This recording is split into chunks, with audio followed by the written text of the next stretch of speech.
जय हिंद दोस्तों, Nikhil stock academy में एक बार फिर से आपका स्वागत है। दोस्तों आज रियल एस्टेट से रिलेटेड एक बिजनेस मॉडल के बारे में डिस्कस करेंगे। बिजनेस मॉडल का नाम है इंडिया बुल्स रियल एस्टेट, जो लगभग टॉप से 80% डाउन है, एक मेजर सपोर्ट के पास में है। इसमें 4-5 साल से कोई भी रिटर्न नहीं दिया है। अब जानते हैं कि उसके इंपॉर्टेंट लेवल के बारे में। क्या एक रियल एस्टेट में अदर जैसे आनंद राठी है, आनंद अदर दूसरे स्टॉक है रियल एस्टेट के, उसमें अच्छा एक रैली आई है। तो क्या इसमें एक अच्छी रैली आ सकती है? इसकी डिटेल से स्टेप बाय स्टेप कौन से इसके इंपॉर्टेंट लेवल है, इसके क्वार्टरली रिजल्ट भी देखेंगे, इसका बिजनेस मॉडल भी देखेंगे। तो स्टेप बाय स्टेप इसको समझने की कोशिश करते हैं। Deepak Nitrite, Clean Science, voltage stock के बारे में डिस्कस किया। आप इन स्टॉक में पहले से इन्वेस्ट हो, फ्रेश बाइंग करना चाहते हो, कम्युलेट करना चाहते हो, तो इन वीडियो को देख के डिसाइड कर सकते हो कि कब और किस तरह से बाइंग अपॉर्चुनिटी करनी चाहिए। अब चलते हैं दोस्तों टेक्निकल चार्ट पे। ये देखिए रियल एस्टेट का इंडिया बुल रियल एस्टेट का वीक मंथली टाइम फ्रेम है। इसमें आप देख सकते हो कि मैं इस 2008 से, सॉरी मैं 4-5 साल से बता रहा, 2008 से इसने टॉप लगाया था। कितने का लगाया था टॉप? इसमें देख सकते हैं, एक सेकंड, 850 के लगभग टॉप लगाया। अभी ट्रेड कर रहा है 115। क्या इसमें एक अच्छा मूवमेंट आ सकता है? ये मौका है। अब रिवर्स होने के जैसे कई स्टॉक है जो 5-10 साल से एक अच्छी रैली दी है, तो क्या इसमें एक अच्छा मूवमेंट आ सकता है? तो डिटेल से समझने, पहली बात, ये मार्केट में लिस्टेड होते ही एक अपर सर्किट तरह के लगे और फिर बाद में नीचे की तरफ आ गया, डबल टॉप पैटर्न भी बनाया, सेलिंग टीआरसी भी बनाया, वो तो अलग है। बाद में देखिए डाउन ट्रेंड का सिग्नल है। डाउन ट्रेंड में इस तरह से डाउन ट्रेंड होता है, lower top lower bottom pattern होता है। इसमें देखिए चार्ट में देखिए, एक बार भी इसने कहीं भी मंथली टाइम फ्रेम में बाइंग टीआरसीपी अपने को मौका नहीं दिया, बाइंग की कोई बाइंग अपॉर्चुनिटी बनी नहीं।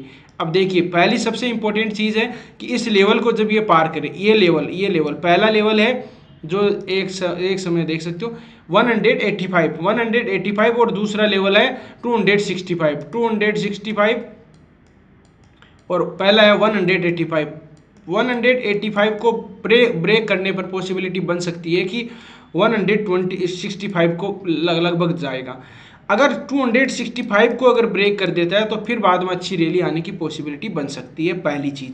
अभी प्रेजेंट टाइम में कहाँ ट्रेड कर रहा है? प्रेजेंट टाइम में देखें तो दोस्तों एक पहले सपोर्ट था, उसने काफ़ी साल पहले एक सपोर्ट बनाया, उसी सपोर्ट के पास में आप देख सकते हो कि उसी सपोर्ट के पास में ट्रेड कर रहा है। यहाँ सपोर्ट लिया, यहाँ पर सपोर्ट लिया, यहाँ पर सपोर्ट लिया, एक जोन टाइप का बना लेते हैं और जोन में आप देखोगे ये जोन बना लिया हमने, ठीक है। तो इस जोन के अंदर ही ट्रेड कर रहा था। तो ये यहाँ पर अब अपने को इस एक दूसरी में ट्रेड लाइन और ड्रॉ कर देता हूँ, जिससे कि अपने को एक ट्रेंगल टाइप का पैटर्न बन रहा है। ट्रेंगल टाइप का पैटर्न इस तरह से बन रहा है।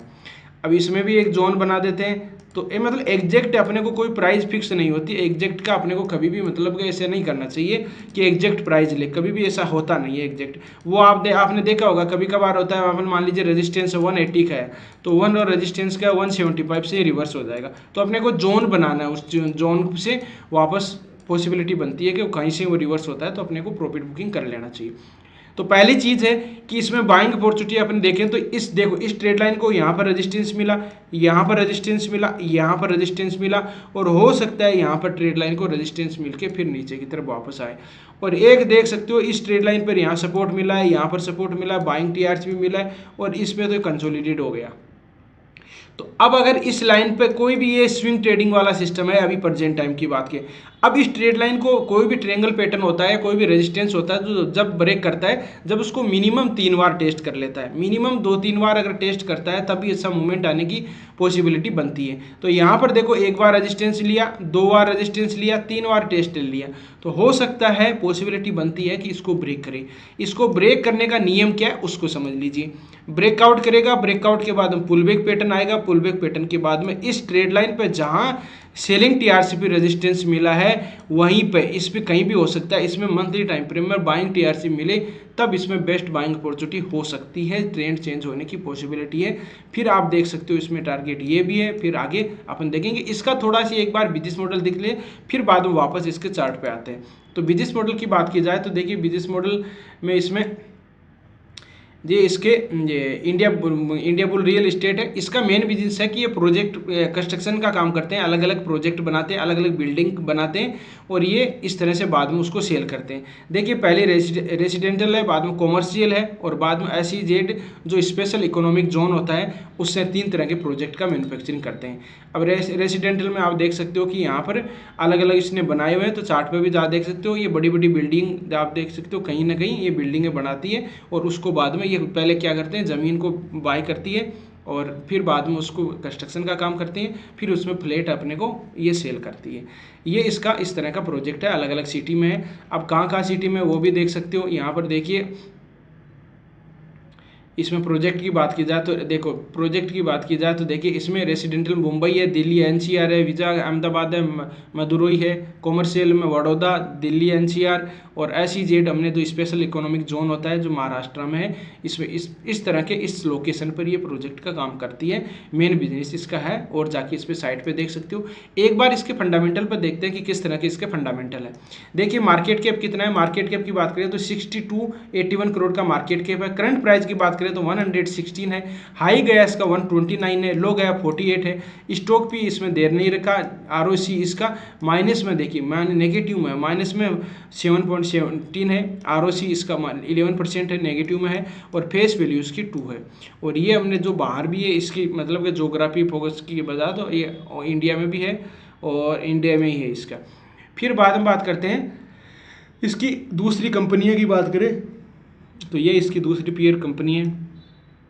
क्वार्टरली रिजल्ट देखते हैं कि किस तरह से इसके क्वार्टरली रिजल्ट क्या डिक्लाइन आ रहे हैं, क्या आ रहे हैं। देखिए इसके सेल है, एक्सपेंडिचर है, नेट प्रॉफिट है। तो इसमें देखिए सेल की बात की जाए तो जून का, सितंबर का, दिसंबर का। जून का कितना है 196 है, बाद 96 है, बाद 101 हो गया। एक्सपेंडिचर की बात की जाए तो एक्सपेंडिचर 254 है, बाद 119 है, बाद 134 है। तो इस तरह का एक्सपेंडिचर था। ऑपरेटिंग प्रॉफिट की बात करें माइनस में 58 है, 120 माइनस में इसका, और ये इसका मान पहले वाले से बढ़ के आया है। और अदर इनकम का सोर्स है उसका 12 था, तो 11 करोड़ का अदर इनकम का सोर्स है। मतलब कहने का मतलब कंपनी है तो घाटे में। नेट प्रॉफिट की बात की जाए तो नेट प्रॉफिट इसमें देखो पहले ज़्यादा था। एक इसमें पॉजिटिव इवेंट थोड़ा सी मान सकते हो, पहले देखो 370 था, बाद में 679 हो गया, बाद में 18 हो गया, ठीक है। अभी आया तो माइनस में वापस थोड़ा सी 38 हो गया, सॉरी। अब इस पर डिपेंड करेगा कि ये इसमें जो नेक्स्ट क्वार्टरली रिजल्ट आते हैं वो किस तरह के आते हैं। वो अगर अच्छे क्वार्टरली रिजल्ट आ जाते हैं तो अच्छी है कि अपने को अपॉर्चुनिटी बन सकती है कि इसमें देखो कभी भी होता है ना, ये पॉजिटिव में नहीं आएगा कभी भी, मतलब अचानक पॉजिटिव में नहीं आता। मान लीजिए कभी 2 करोड़ का 200 करोड़ का अगर नेगेटिव में दिखाई दे रहा है तो वह अगर वो 150 बाद में धीरे धीरे 100 ये नेगेटिव में दिखाई दे रहा है तो भी कंपनी को, मार्केट को पता रहता है कि ये प्रॉफिटेबल होने की पॉसिबिलिटी है, प्रोसेस हो रहा है इसका। तो उस तरह से देख सकते हैं। एक बार ये ठीक था लेकिन अभी माइनस में 38 आया। अब की जो क्वार्टरली मार्च के रिजल्ट आएंगे उस पर ज़्यादा डिपेंड रहेगा दोस्तों ये। फिर बाद में बैलेंस शीट की बात करते हैं। इक्विटी कैपिटल कितना है इसका, इक्विटी कैपिटल रिजर्व है और इसमें अदर इनकम का सोर्स देखिए इसका वो ठीक है। इसमें देखते हैं सितंबर में लास्ट का था 108 है। फिर रिजर्व की बात करें तो 2936 है और इसमें बोरोइंग की बात करें तो 274 है, तो बोरोइंग तो ज़्यादा है नहीं। अब बात कर लेते हैं शेयर होल्डिंग पैटर्न। प्रमोटर के पास में देखिए होल्डिंग इसमें है नहीं।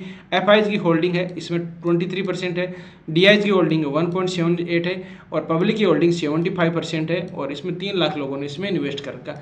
एक बात तीसरी चीज़ इसका ये फंडामेंटल के अगर अपन कंक्लूजन निकालें तो हमने ये मतलब रीड करने के बाद में ऐसा एहसास होता है कि इसके फंडामेंटल मतलब बिजनेस मॉडल ठीक है। फंडामेंटल में क्वार्टर रिजल्ट में पहले डाउन था, अभी धीरे धीरे इंप्रूवमेंट होने की पॉसिबिलिटी बन सकती है। मार्च के क्वार्टर रिजल्ट पे डिपेंड करेगा, तो उस पर अपने को ध्यान रखना है। और लेवल अपन देखेंगे कि अभी प्रेजेंट टाइम में लेवल, इसमें बाद में हम आगे डिस्कस भी कर लेंगे। जैसे फिबोनाची रिट्रेसमेंट डिस्कस करते हैं। फिबोनाची रिट्रेसमेंट सपोर्ट रेजिस्टेंस की तरह ही होता है, एग्जैक्ट हमने देखा यह हमारा रेजिस्टेंस है।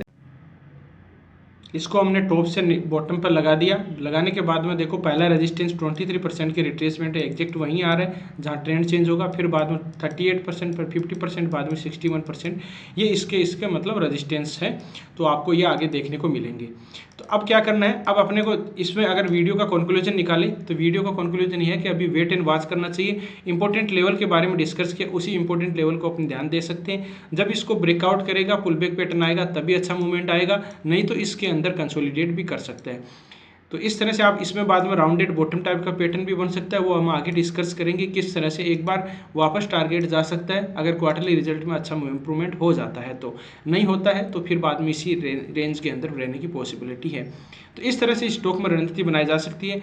वीडियो अच्छा लगो, कंटेंट अच्छा लगो तो वीडियो को लाइक कर सकते हो, दोस्तों के साथ शेयर कर सकते हो। जिन मेहमानों ने अभी चैनल को सब्सक्राइब नहीं किया चैनल को सब्सक्राइब कर सकते हैं।